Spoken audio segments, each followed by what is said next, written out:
कैसे एक मुश्त चंद क्राइटेरिया के आधार पर रिलीफ दिया जाए ताकि वो परीक्षा के प्रपत्र भर सके, छोटे मोटे ट्रैवल कर सके, और ये 1 टाइम 1 ईयर अगर इस तरह की कोई व्यवस्था जो विशेषज्ञों से बात चल रही है तो वो आपके समक्ष लेके आएंगे। महत्वपूर्ण ये है कि जैसा तेजस्वी जी ने भी कहा है कई अवसरों पर कि बिहार में हमारा राजनीतिक संघर्ष किसी दल से नहीं है, किसी व्यक्ति से नहीं है। हमारा संघर्ष है बिहार की बेरोजगारी से। 20 का चुनाव अगर आप याद रखें तो कितनों राजनीतिक धार्मिक ध्रुवीकरण की कोशिश हुई, लेकिन बिहार की आवाम ने मुहर लगाई नौकरी पे, स्वास्थ्य व्यवस्था के बेहतरी पे। बिहार की कृषि का संकट देश के बाकी हिस्सों के कृषि और कृषक संकट से अलग है। बिहार में छोटी जोत के किसान हैं, मध्यम जोत के किसान हैं, उनकी आवश्यकताओं के अनुरूप एक ब्लूप्रिंट तैयार हो जिसको लेके जाएं। तो तेजस्वी जी का जो कहना है कि हमारे समक्ष बिहार की चुनौतियां ही से ही मेरा संघर्ष है, उन चुनौतियों को कैसे रिजॉल्व किया जाए, कैसे एक बेहतर बिहार की संकल्पना को सामने रखा जाए, कैसे ब्यूरोक्रेसी के चंगुल से बिहार को मुक्त किया जाए। क्योंकि जनप्रतिनिधि पंचायत स्तर से लेकर के राज्य के स्तर तक उनके अधिकारों की कटौती लगातार हो रही है। उसको कैसे बहाल किया जाए ताकि रिटायर्ड और सेवानिवृत्त अधिकारी पूरे बिहार को अपने चंगुल में न रखें। ये सारी चीजें पूरी यात्रा में लोगों के माध्यम से भी संदेश मिला, दाखिल खारिज को लेके मिला, पूरे रेवेन्यू डिपार्टमेंट में, जिसकी वजह से हाहाकार मचा हुआ है आम आवाम में। वो सारे मुद्दे हैं। मुद्दा ये नहीं है कि पार्टी ए किस तरह की अशोभनीय टिप्पणी कर रही है, पार्टी बी क्या कह रही है। महत्वपूर्ण ये है राष्ट्रीय जनता दल के लिए, हमारे नेतृत्व के लिए, कि हम जो विकल्प लेके आना चाहते हैं वो आर्थिक समावेश का है, सामाजिक न्याय का है, आर्थिक सबलीकरण का है, सामाजिक सौहार्द का है। इसी के मद्देनजर सारी बात होती है। बजट पर एक लाइन बोलूंगा फिर आपसे सवाल लूंगा। बिहार का बजट आप सब प्रबुद्ध लोग हैं, आप फॉलो करते हैं। अभी 24 में चुनाव के बाद एक बजट आया और उसमें कुछ आवंटन हुए, और अभी 25 में एक बजट आया है, उसमें कुछ आवंटन हुए हैं। आप क्रमवार उन आवंटन को देख लीजिए, क्रमवार। या तो नए आवरण में रख दिया गया है या पुराने नाम को नया नाम कर दिया गया है। बिहार को आज की डेट में अगर क्या वजह है कि कुंभ के हादसे में मरे तो सबसे ज्यादा Bihari, new Delhi railway junction पे मरे तो कौन? बिहारी। तिरुपुर तमिलनाडु मौत हो, कौन? बिहारी। तो ये जो पलायन, गरीबी का मिला जुला दंश है, इससे कैसे मुक्त किया जाए, इसके लिए भी बजट में कोई ब्लूप्रिंट नहीं है। बिहार को आज विशेष राज्य के दर्जे की जरूरत है। शायद जितनी जरूरत बंटवारे के वक्त में थी, जब झारखंड अलग हुआ, उससे रत्ती भर कम नहीं। जब तक वो व्यवस्था बहाल नहीं होगी तब तक बिहार गुजरात की श्रेणी में कैसे खड़ा होगा। हम तो गुजरात के साथ खड़ा होना चाहते हैं। हम जानते हैं गुजरात पे नजरें इनायत रहती हैं, गुजरात के महत्वपूर्ण लोग हर चीज गुजरात भेजते हैं।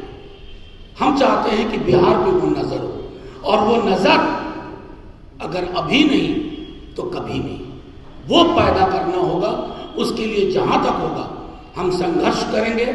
ये तेजस्वी जी ने कहा है, हमारे संसाधन के आधार पर, हमारी ताकत के आधार पर, लेकिन बिहार को इन चुनौतियों और इस संकट से हम बाहर निकालेंगे। इतना मैं कह करके आरंभिक टिप्पणी, सवाल आप से बाद मैं आप सब लोगों से यहाँ मुखातिब हूँ। ये शुरुआत है। मेरा मानना है कि आने वाले दिनों में बिहार चुनाव जो नज़दीक आएगा, आपकी भी दिलचस्पी बढ़ेगी और हम भी कोशिश करेंगे कि आपसे लगातार संपर्क और संवाद में रहे। जैसा कि आप देख सकते हैं कि हमारे साथ मेरे दाहिनी ओर भूतपूर्व मंत्री, भूतपूर्व सांसद, विधायक आलोक मेहता जी, मेरी बाईं तरफ अजय सिंह जी, MLC बिहार विधान परिषद, उनके बगल में आरजू खान जी हमारे प्रवक्ता, मेरे दाहिनी ओर आलोक जी के बाद अरुण जी। कुछ चीज़ें मैं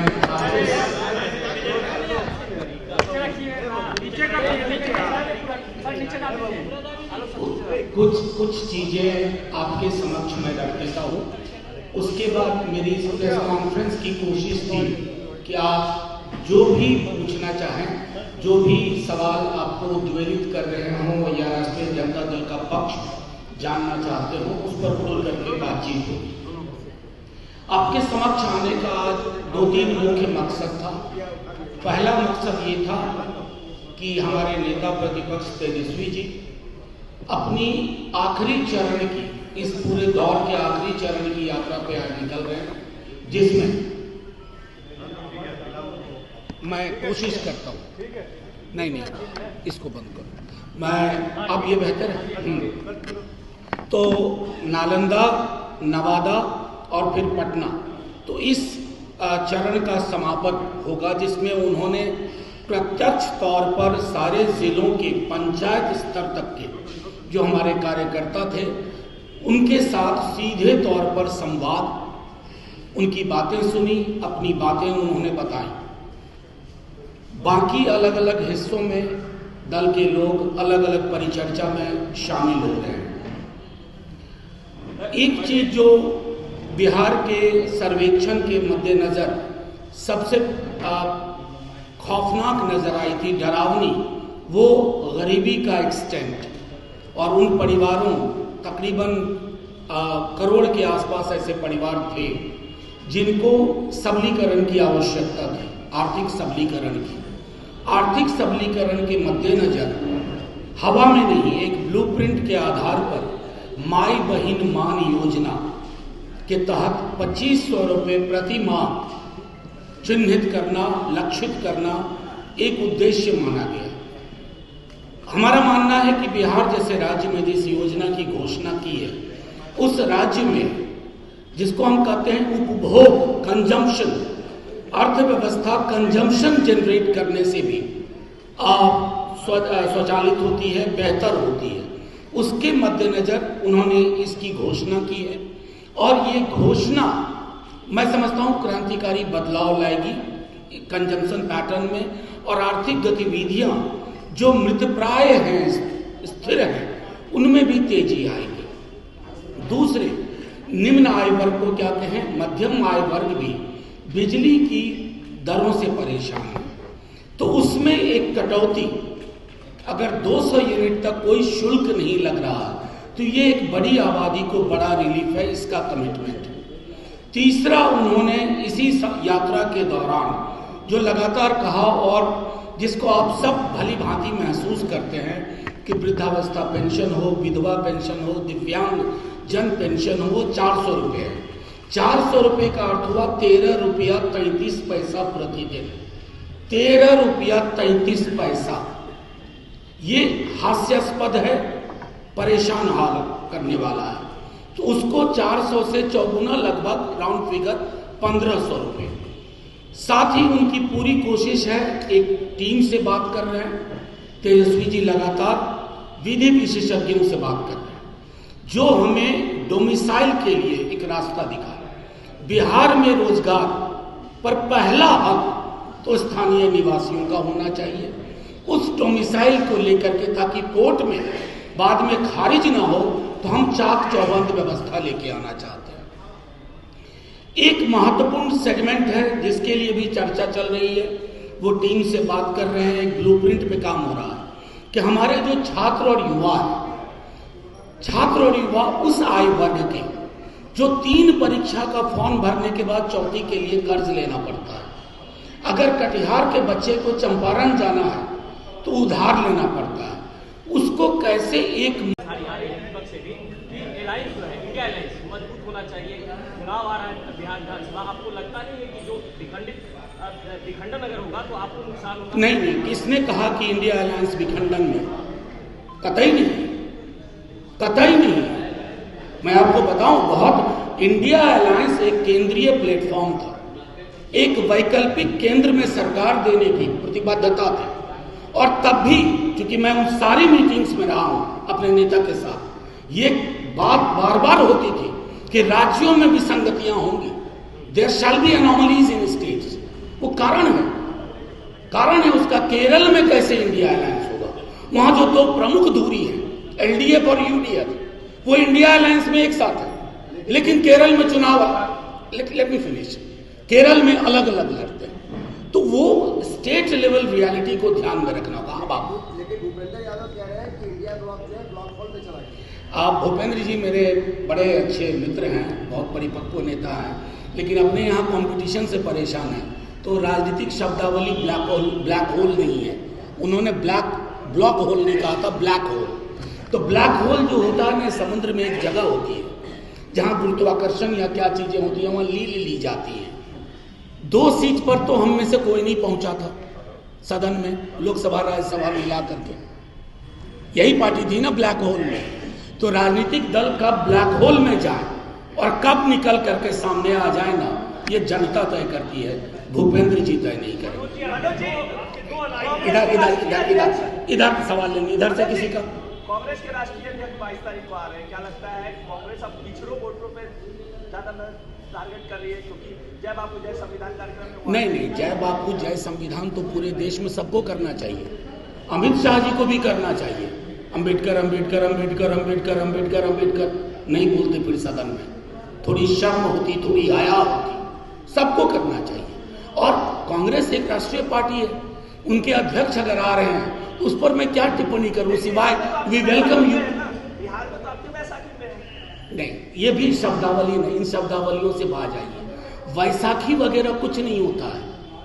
तब तो आप बोलेंगे कि मोदी जी बैसाखी पे है ना, मजबूत बैसाखी है। तो एक चंद्रबाबू नायडू जी की है, एक हमारे चचा जी की है, नीतीश जी की है। तो वैसाखी ये पॉलिटिकल टर्म है।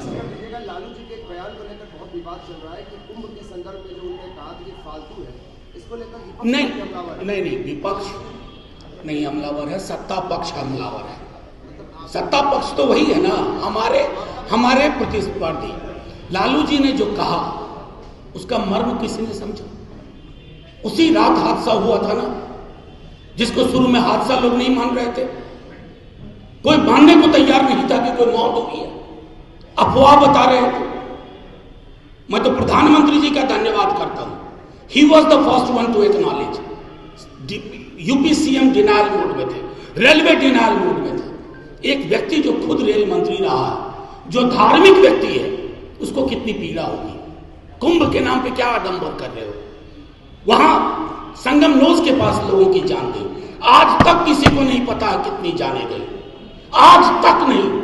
तुम धुपकी गिन रहे हो लोगों की, तुमको गिनती नहीं पता कौन मारा गया, कितने लोग मारे गए। यही व्यक्ति थे, मैंने सदन में कहा था कोविड के दौरान, कितनी लाशें गंगा और सरयू में बहा दी गई। जिंदगी में डिग्निटी चाहिए, मौत में उससे ज्यादा डिग्निटी। एक आखिरी चीज सुन लीजिए, उसके बाद कहिएगा। और जो कई फोरम पे मैंने कहा, आज आपके समक्ष भी कह रहा हूं, इस देश में धार्मिकता हमारे रगों में है, धर्मांधता नहीं है। धार्मिकता और धर्मांधता का अंतर खत्म किया जा रहा है वोट के ठेकेदारों द्वारा। उसका कुंभ तो कल योगी जी नहीं होंगे, तब भी होगा। ये जो ग्रह नक्षत्र सुपरस्टिशन, उसके संदर्भ में उन्होंने ये बात कही थी। अगर इतनी सी बात लोगों को समझ में नहीं आती तो भला हो कबीर चले गए दुनिया से, ये तो उनकी बात है। मान है कि ग्रह नक्षत्र नहीं होते, ग्रह नक्षत्र का संयोग नहीं होता। अब जब एक बार हम पर अच्छा प्रभाव पड़ेगा तो आपसे आके मिल लेंगे। थैंक यू आप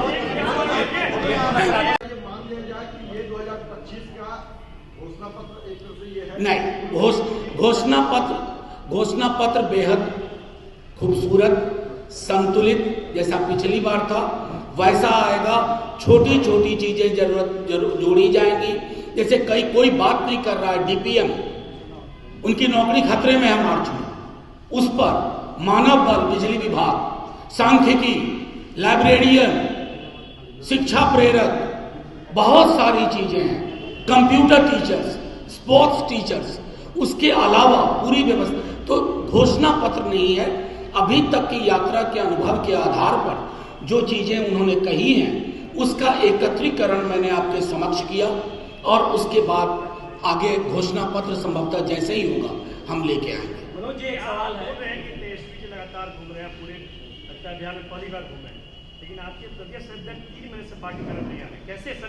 नहीं देखिए, ये लगातार घूम, हम लोग के लिखे जाता है कि वही उद्घाटन करेंगे डेली, प्रतिदिन पूछे प्रवक्ताओं से, कभी आते नहीं, क्या कारण? देखिए, कारण एक बात मैं स्पष्ट तौर पे कहूं, किसी भी दल में हमारे सम्मानित वो अध्यक्ष रहे और वो ही उनकी अध्यक्षता में क्रांतिकारी परिवर्तन हुए हैं, आप यकीन मानिए। और जो भी कयास है सब गलत साबित होंगे। हर इंसान थोड़ा वक्त लेता है, इतनी मेहनत उन्होंने की बैक टू बैक इलेक्शन में, उन्हें थोड़ा वक्त दीजिए। और मैं आपको बता रहा हूं, जगता बाबू लालू जी के साथ के कर्मठ सिपाही हैं। उन लोग किसी भी टिप्पणी कोई कर दे, एरा गहरा नथु गहरा किसी दल का, उससे वो हिलने वाले नहीं है। सब कुछ समुचित होगा। मैं फिर से दोहरा रहा हूं, हर इंसान थोड़ा वक्त चाहता है एकाकी तन्हाई का, ताकि वो सोच सके और फिर आगे आ सके। 3.5 महीने हो गए, कब तक आएंगे? ये सवाल तो एक व्यक्ति की ऑटोनॉमी को इतना तो वक्त देंगे कि वो निर्णय खुद लें। वो कहीं नहीं जा रहे हैं, उनके बगैर इस ऑफिस के, इस दल की कल्पना बेमानी है। ये बात मैं आपको स्पष्ट तौर पे कहता हूं। यानी कि वो निर्णय ले लेंगे कि वो अब नहीं रहेंगे, क्योंकि आपका जो चुनाव होने वाला है ये का। रुपेंद्र जी, मैंने जो बात कही उसमें महत्वपूर्ण ये है कि व्यक्ति को उसकी स्वायत्तता रहने दीजिए। तो हम लोग मान के चले कि खड़ाऊ रख के आप लोग चुनाव लड़ेंगे, खड़ाऊ रख के उनका नाम रख के चुनाव? नहीं भाई, वो हमारे बीच होंगे, थोड़ा और इंतजार कीजिए ना। नहीं, थोड़ा उस व्यक्ति की स्वायत्तता, भूषण जी मैं 2 बार बोल चुका हूं, एक व्यक्ति की स्वायत्तता का सम्मान नेताओं को भी करना चाहिए और पत्रकारों को भी करना चाहिए।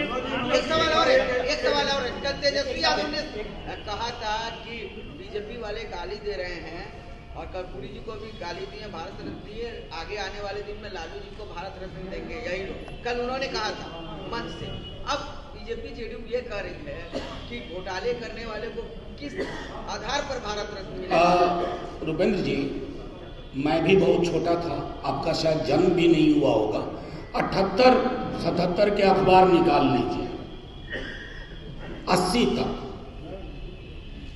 ई आरक्षण कहां से आई? फलनमा के मां डैश, बोलूंगा भी नहीं, इतनी इंसानियत है अंदर। कौन थे बोलने वाले? कर्पूरी जी को कौन कहते थे गद्दी छोड़ धर अस्तूरा? कौन थे वो लोग?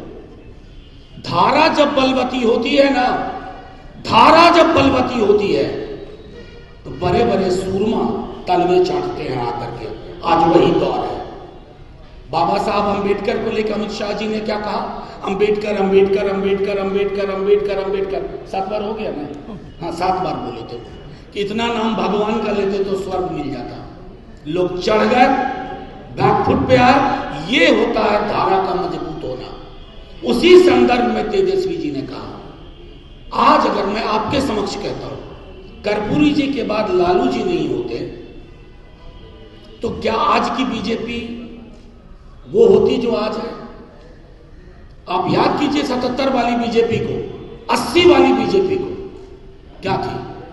जदयू का तो जन्म भी नहीं हुआ था। वो जो वर्चस्व का व्याकरण है ना, वो धारा तोड़ती है और उस धारा के संदर्भ में तेजस्वी जी ने वो बात कही। एक वन बाय वन ले ले। चुनाव के बाद कांग्रेस का जो रुख बना है, तो बिहार के संदर्भ में आरजेडी के पास क्या प्लान है अगर कांग्रेस दाएं बाएं करती है? कांग्रेस दाएं बाएं कर रही है, ये कहां से आ गया? नहीं, एक बात जान लीजिए, अलग चुनाव लड़ लें। रुपेंद्र जी इनका सवाल लेने के लिए 1 मिनट, एक मिनट सुन लीजिए। आपने अगर सवाल पूछा तो सुन लीजिए। भूषण जी एक मिनट, आप अलग से ऐड क्यों करिएगा, अलग से पूछ लीजिएगा, ऐड मत करिए, इनका सवाल इनका रहने दीजिए ओरिजिनल। मैं सिर्फ इतना कहना चाहता हूं आपको कि हम कांग्रेस के ओल्डेस्ट अलाय हैं, ओल्डेस्ट। आम आदमी पार्टी के साथ उनका रिश्ता मिक्स रहा, पंजाब में अलग अलग लड़े थे, लोकसभा में भी आपको स्मरण हो, दिल्ली में साथ लड़े थे, हरियाणा में अलग लड़े, गोवा में अलग लड़े, बल्कि गुजरात में अलग लड़े। तो बिहार में कांग्रेस के साथ हमारे रिश्ते 70 सीटें दे रहे हैं। अब ये कुछ निर्णय तो टॉप लीडरशिप के बीच में छोड़ दीजिए ना। प्रेस कॉन्फ्रेंस में अगर सीटों का बंटवारा होता तो दिल्ली को अभी तक सीएम मिल गया होता। 9 दिन हो गए हैं चुनाव के, सीएम मिला नहीं है। चुनाव के बाद